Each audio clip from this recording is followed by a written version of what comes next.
Really happy to be here this morning. It's been a great service already. I mean, great singing, great communion, great landing. Just everything has been great so far, and hopefully we're going to continue on in that theme as we draw near and worship God. In John chapter 6, beginning in verse 48, this is Jesus speaking. It's in the red letters, if you have a red letter edition. Verse 48 of John 6, Jesus says, "I am the bread of life. Your forefathers ate the manna in the desert, yet they died. But here is the bread that comes down from heaven, which a man may eat and not die. I am the living bread that came down from heaven. If a man eats of this bread, he will live forever. This bread is my flesh, which I will give for the life of the world." Then the Jews began to argue sharply among themselves. "How can this man give us his flesh to eat?" Jesus said to them, "I tell you the truth, unless you eat the flesh of the Son of Man and drink his blood, you have no life in you." Now let's just talk about this for a moment. Because, in the 21st century, we have some food issues. I mean, there's gluten-free, and there is lactose intolerance, and there's, high fructose corn syrup, and there's just a lot of food stuff we have going on. Now, in the first century, the Jews, they also had some food issues that we didn't have. Of course, everything had to be kosher, had to be blessed by the priest. You couldn't mix, there's all sorts of dietary laws, and you couldn't mix milk and meat in the same dish.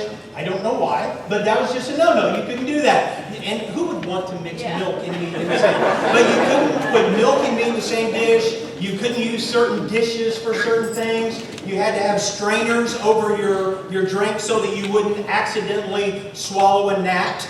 Because, you don't want to partake of a winged creature. And, there was just all these dietary laws. So in sachets Mr. Jesus, Mr. Popular, Mr. Let's build a big church. And he says, "Oh yeah, by the way, if you want to be a Christian, if you want to be my disciple, you have to eat my flesh. You've got to become a cannibal." Now, being a cannibal today, that's a tough sell. But not only do you have to become a cannibal and eat my flesh, you've also got to drink my blood. You got to be a cannibal and you got to be a vampire. You know how you get the flyers sometimes in the mail advertising a local church? And they got, the pictures of the shiny, happy people, and you got the lovely Asian couple, and the lovely black couple, and the lovely white couple. So according to this, Jesus would have like the lovely vampire couple. Have the dad out there with his cape over the kids, the fat, the big smile. And then you'd have a cannibal couple with a bone in their mouth. It's like, that would be a tough sell today. How much more was it a tough sell? So it's not surprising that the Jews started arguing about this. The Jews sharply argued. Look down at verse 60. It says, "On hearing it, many of his disciples said, 'This is a hard teaching. Who can accept it?' Aware that his disciples were grumbling about this, Jesus said to them, 'Does this offend you? What if you see the Son of Man ascend to where he was before? The Spirit gives life. The flesh counts for nothing. The words I have spoken to you are spirit and they are life. Yet there are some of you who do not believe.' For Jesus had known from the beginning which of them did not believe and who would betray him. He went on to say, 'This is why I told you that no one can come to me unless the Father has enabled him.' From that time on, many of his disciples turned back and no longer followed him. 'You do not want to leave too, do you?' Jesus asked the 12. Simon Peter answered him, 'Lord, to whom shall we go? You have the words of eternal life. We believe and know that you are the Holy One of God.'" So there in verse 60 they say, look, this is just a hard teaching. Does it really surprise us that there's parts of Christianity that are hard? That there's parts of being a Christian and being a spiritual person that are just difficult. They're hard to accept. It should not surprise any of us because there's parts of life that are really hard. There's some great parts of life. I mean, some sunny days and just, rainbows and just lollipops from heaven. There's great days, but there's also days in life that are hard. They're tough. You know, your job is hard. There's some days at work and some things about work that you really like and you enjoy, but then there's some things that just grind your teeth. Yeah. You know, when the corporate guy comes in, who's never worked a day in his life in a pharmacy, and he comes in and tells you how to do your job in the pharmacy. You can't have the stapler on the counter. You have to have the stapler in the drawer. Why? It's just a rule. Man, you know, that just drives you crazy when somebody's telling you something to do that they don't absolutely know how it works on a ground root level, but they're telling you how to do your job. That bothers us. You know, our jobs, there's parts of our jobs that are hard. We like them, we love them, we're thankful for them, but there's parts of it that are hard. There's parts of relationships that are hard. If you're married, you know what I mean. There's some great things. You know, when your marriage starts out with romance and candlelit dinners and just, you know, so much love, and but they can turn difficult, they can turn hard. Have you ever been at a restaurant with your wife and you're just in a fight? That's the worst place to be in a fight with your wife. Now, this has never actually happened to me, but I've heard this happening. If you're at a restaurant with your wife, you know, a nice restaurant, you have a candlelit dinner, but you're in a firefight. You're not happy with each other. Have you ever noticed how everybody around you just seems to be having the very best time? You just like, more champagne for everyone! You know, you guys are sitting there and there's not a word being spoken. It's just grinding your teeth. And it's like there's parts of marriage that are great, but there's parts of marriage that are hard. Our health. Some days you feel great, some days you don't. You can get a phone call, bad news on the health, it gets hard all of a sudden. Now I have a true confession to make. I am not a huge fan of the hard times in life. I am not. In fact, I like to have fun. Amen. Now, does that make me a bad person? I don't think so. I like to have fun. I like fun. In fact, if something is not fun, I'm not going to do it for very long. Now, you may not be that way. You may be, I don't care if it's fun or not. In Christianity, I'm going to gut it out. I'm going to grind it out. I'm going to struggle. I'm going to strive. I'm going to climb that mountain. God, I'm coming up to you. I'll get there no matter whether I'm happy, whether I'm sad, whether things are good or bad. I'm going to, you know, and if that's your style, that's fine. But that's not how I roll. I've got to enjoy something. I've got to have a good time. Linda, when you got baptized the other night, how long are you planning on doing this Christianity thing? 6 months? You're going to give it 6 months? A year? 5 years now? No, he's going to do this his whole life. That's the commitment we make. Now, there's lots of examples of people turning back and no longer doing this.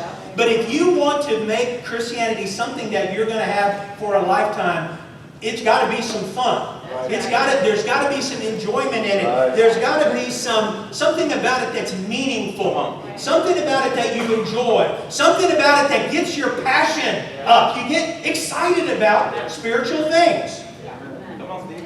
Now, there are some hard parts of Christianity, but do you enjoy your Christianity? Do you enjoy it? It's just fun.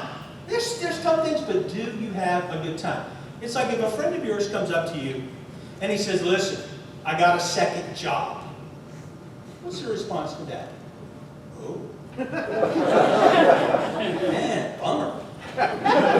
Sorry, is everything okay? You guys need money? I mean, had to get a second job. Yeah, what happened was really we're just not making ends meet, and so I go and do my day job, and then I come home, I fight the traffic, and we sit down, we have dinner, I get about an hour with the kids, and then about 9 o'clock we put them to bed, and then I'm off to Publix, and I'm stocking shelves at Publix. That's my second job, and I just got to make the money. And I get home about 1 in the evening, and I am just exhausted, and I collapse into bed about 1 o'clock. I just die right there, and the next morning at 6, I get up and do it again.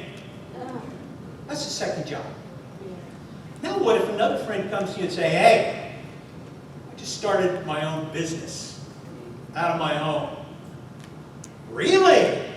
I'm intrigued. Tell me more, It's like, really, you started a business? That's great. Yeah, I do my day job, and then I come home, and we have dinner with the kids and play with them for a while, and then about 9 o'clock, put them to bed, and then I go upstairs, and I get on the computer, and man, I just get so fired up, because I've got this job, and I've got this startup thing and I'm really excited about it. I think this could really lead to something. I'd be able to leave that day job behind. And I get up there and I get working on the computer and I'm finding stuff. And man, it's so good. And I look at the clock, it's like 1 o'clock. I'm like, 1 o'clock? I'm not even tired yet. But I guess I better go to And so I go to bed, and then I just lay there in bed, and I just look at the ceiling, because I'm so excited about this thing that I got going, because this is going to be huge. Wow. You see the difference? Yeah. Now for you, is Christianity your second job? Or is Christianity your startup business? The thing that energizes you, the thing that you just love and you're having fun at, and it's making you passionate. Which one's it got to be? When you work at something that you enjoy, that you find pleasurable, you don't really care how hard it is. Because a lot of the things that are the hardest in life, that's fine. In fact, with Christianity, knowing that there's some hard parts of Christianity, that almost makes it a little bit better. Like, yeah, we bad. It's not everybody can do this. Yeah, man, these guys are turning back. You want to leave too? Where are we going, dude? No, we don't want to go. I'm staying here. I'm in this for the duration. Amen. And I'm loving it. This is great. Hard parts, sure. Hard times, yes. Am I a big fan of the hard times? No. But there's something underneath it that makes me understand that Christianity, spiritual living, is important. It's not a second job. I mean, what a drudgery Christianity would be. It's like, Sunday morning, couldn't I just sleep in once in a while? Have to get up, have to get the kids dressed. We have to go to church. We have to get them breakfast. We have to get them lunch. It's like there's just so much junk we got to do. And that's the way Christianity is going to be. It's going to be that death march to heaven for you. Unless you find something in it that really attracts you and moves you. And you say, well, Steve, actually, you bring up an interesting point, but that's my problem with Christianity. I don't find anything in Christianity that interests me. It's not interesting. It's dull. Church is dull. Christianity is dull. In fact, and this is the one I really hate, Christianity is irrelevant. It doesn't really matter in the real world. It's just kind of pie in the sky. And it's okay for you guys if you want to get together and talk about Jesus and sing Kumbaya. But for me, it doesn't really move me. So what I like to do is to try to find a reason for you to be motivated to be a Christian and to be spiritually involved. There in verse 63, he says, the Spirit gives life, the flesh counts for nothing. The Spirit gives life, the flesh counts for nothing. Now, I've been thinking a lot about Tom Brady lately. Oh, poor guy. It didn't really come out the way I wanted it to come out. I've been thinking about Tom Brady a lot. And think about what a great life Tom Brady has. I mean, this guy is impossibly handsome. I can say that. He's a handsome guy. He's got a great smile. He's the kind of guy that when he smiles, you see that. He's got a great smile. He's got great hair. He has great hair. Tim. Got great hair. Got a great smile, got great hair, got a great family from everything I hear. Supposedly a great guy. Married to a supermodel. International, I'm getting there. International supermodel Giselle Bundchen is his wife. He's got a supermodel for a wife. Now, the only things I can really relate to Tom Brady on, hair, supermodel wife.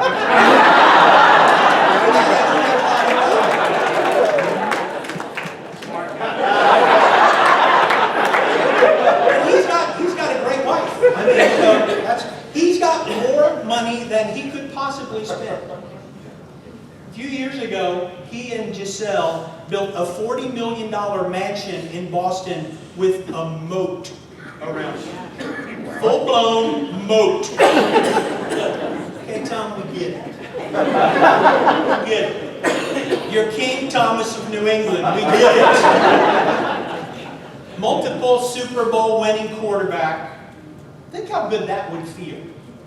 To be standing up on the dais after holding the Super Bowl trophy. You are first ballot Hall of Famer.